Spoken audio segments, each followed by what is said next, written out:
आज मी आहे ना तुम्हाला अगदी झटपट तयार होणारे 10 मिनिटामध्ये ऑफिसच्या डब्यासाठी किंवा मुलांच्या टिफिनसाठी तयार होणारं बटाट्याचे काप याची रेसिपी मी तुमच्याबरोबर शेअर केलेली आहे. तर त्यासाठी ना मी 4 मीडियम आकाराचे बटाटे घेतले. तुम्ही तुमच्या भाजीच्या प्रमाणामध्ये बटाटे घेऊ शकता. सगळ्या बटाट्याचे साल काढून घेतलेले आहेत आणि आता आहे ना मी बटाट्याचे असे काप करून घेणार आहे. तर अर्धा बटाटा मधून काढून त्याचे 2 असे भाग केलेत आणि बघू शकता अशा प्रकारे ना पातळ असे त्याचे काप करत आहे. तुम्ही इथे तुमच्या मुलांच्या आवडीनुसार बटाट्याचे काप करू शकता. तुम्हाला हवे असेल तर अर्धा बटाट्याचे काप करा, गोल काप करून असं कोणतेही तुम्हाला जसं आकार त्या बटाट्यांचा मुलांना आवडत असेल ना त्या आकारात हे पातळ असे काप कट करून घ्या. तर मी सगळे बटाट्याचे ना इथे काप करून घेतलेले आहेत. अगदी झटपट तयार होणारी बटाटे कापची भाजी आहे ना टिफिनसाठी तुम्ही बनवू शकता. 10 मिनिटामध्ये तयार होते. सगळे बटाट्याचे काप तयार झाले आणि नंतर हे बटाटे मी स्वच्छ असे एकदा पाण्याने धुवून घेतले म्हणजे बटाट्यावर जो स्टार्च असतो ना तो निघून जाण्यास मदत होते. तर बटाटे धुवून झालेत. आता मीडियम असा आकाराचा एक कांदा घेतलेला आहे मी आणि आता आपल्याला ही भाजी तयार करायला घेऊया. त्यासाठी नॉनस्टिकच्या पॅनमध्ये मी तेल टाकलेलं आहे. 2 चमचे तेल थोडंसं जास्तच टाकलंय कारण बटाट्यामध्ये आपण जास्त पाण्याचा वापर करणार नाहीये. मग बटाटा खाली चिटकून बसू नये ना म्हणून थोडंसं जास्त तेल टाकून जिरी मोहरीची फोडणी टाकलेली आहे आणि कांदा मी टाकून आहे ना कांदा चांगला आपल्याला परतून घ्यायचा आहे.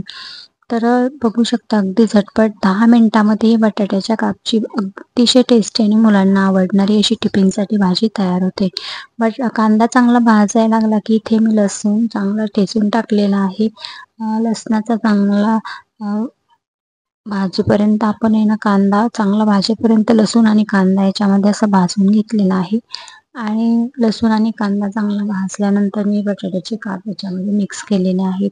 तर सगळे बटाट्याचे मिक्स काप याच्यामध्ये मी थोडेसे परतून घेतलेत आणि चवीपुरतं इथे मीठ टाकायचं. आता भाजीच्या प्रमाणात तुम्ही इथे मीठ टाकून घ्यायचे आणि चांगलं हलवून घ्यायचे जेणेकरून आपला बटाटा आहे ना खाली लागणार नाही याची काळजी घ्यायची. त्यासाठी शक्यतो तुम्ही नॉनस्टिकचे भांडे वापरल्यानंतर भाजी अशी खाली चिटकत नाही पाण्याचा वापर केला नाही तरी पण. मीठ टाकल्यानंतर आपल्याला एकदा झाकण ठेवून 2 मिनिटं ठेवायचे म्हणजे काय तर मिठाचं पाणी सुटतं आणि बटाटे पण आपले चांगले शिजायला मदत होते. तर बघू शकता मीठ टाकून झाले. एकदा झाकण ठेवून चांगलं वाफ आणलेली आहे. बटाटा असं थोडंसं शिजायला लागल्यासारखं झालं. इथे आपल्याला ना थोडंसं 1 चमचा पाणी घ्यायचं आणि याच्यावरती असा थोडासा शिपका मारायचा आणि झाकण ठेवायचे म्हणजे काय होतं ना बटाटा आपलं आतपर्यंत शिजण्यास मदत होते. कच्चं असं राहत नाही.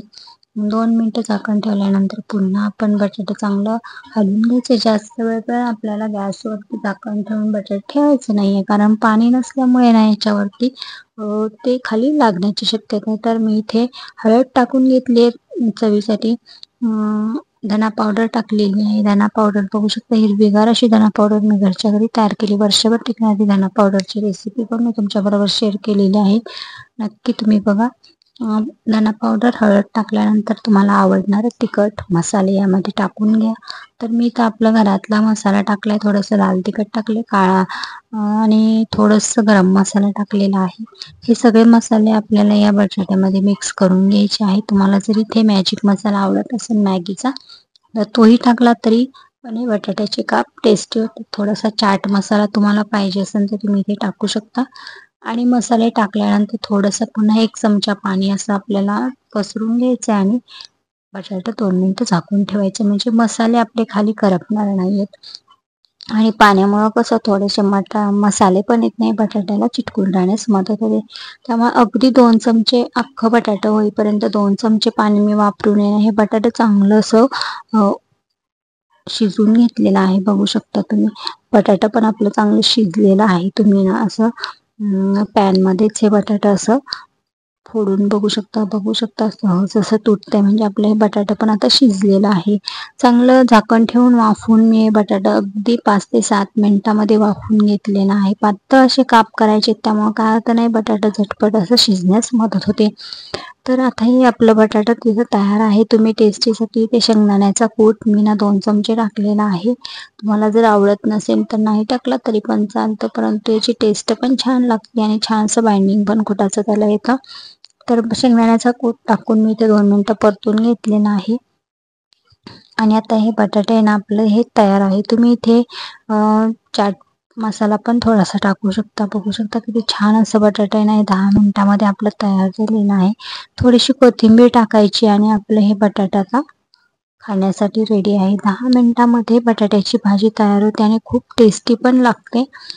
धना पावडर, थोडीशी जिरा पावडर तुम्ही इथे टाकू शकता आणि मसाले, गरम मसाला, याच्यामुळे बटाट्याला टेस्ट पण छान येते आणि पातळ असे काप असल्यामुळे पटकन झटपट अशी टिफिनसाठी ही भाजी आपली रेडी होते. तर नक्की ट्राय करून बघा. अगदी 10 मिनिटा गडबडीच्या वेळेस 10 मिनिटामध्ये तयार होणारे बटाटे कापची भाजी नक्की ट्राय करून बघा. रेसिपी आवडली असेल तर लाईक करा, शेअर करा आणि आपल्या चॅनल नक्की सबस्क्राईब करा. अशा छान छान रेसिपी तुम्हाला मी दाखवत असते, झटपट तयार होणाऱ्या आणि कमी साहित्यामध्ये घरातल्या घरात साहित्यामध्ये तयार होणाऱ्या रेसिपी दाखवण्याचा माझा प्रयत्न असतो. तर मुलांच्या आवडीचं बटाट्याचे काप याची रेसिपी मी तुमच्याबरोबर शेअर केलेली आहे. तर बघू शकता भाजी तयार होती तोपर्यंतच मुलांनी भाजी थोडीशी खाऊन पण घेतलेली होती आणि आता ही भाजी मी मुलांच्या टिफिनसाठी पण करत आहे. 10 मिनिटामध्ये तयार होणारी बटाट्याच्या कापची भाजी तुम्हाला कशी वाटली आणि जर आवडली असेल तर नक्की ट्राय करून बघा. छान अगदी मसालेदार अशी ही भाजी आपली तयार आहे. थँक्यू.